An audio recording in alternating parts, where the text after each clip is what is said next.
Hi guys, so ito ang aking lapel. So dumating ang kanyang foam.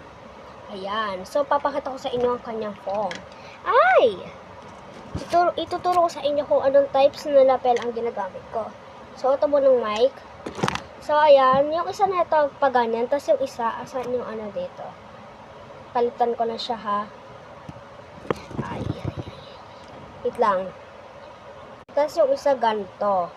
So, ngayon tatry natin itong nakaganto. So, tignan natin kung anong pinagkaiba nito. Dito. Ayan na siya, nagana. So, ito, ano ko muna siya.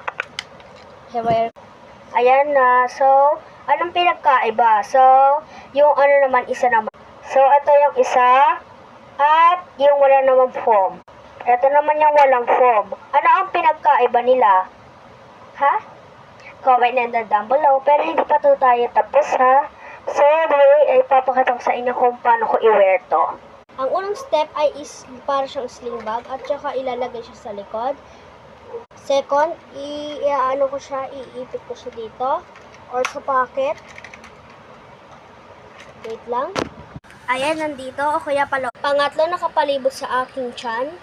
At sa pang-ilan na ba tayo? Basta, ito naman yung gagawin ko. Kaya itutok ko siya dito.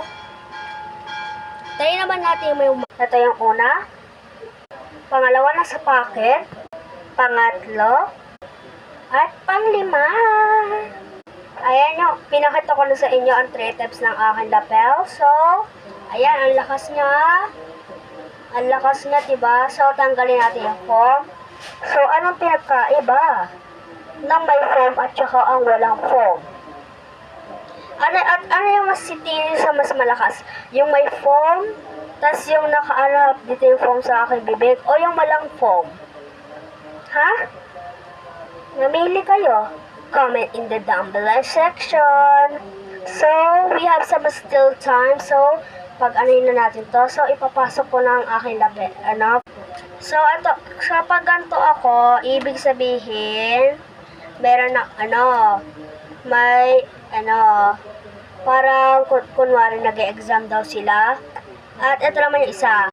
At kung nakaganto, it means may discussion ako, at pag ganito rin yung suot ko, meron din. At kung nakaganto, yan, meron din, at, ganon yun.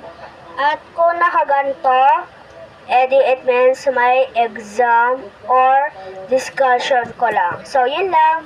Bye-bye!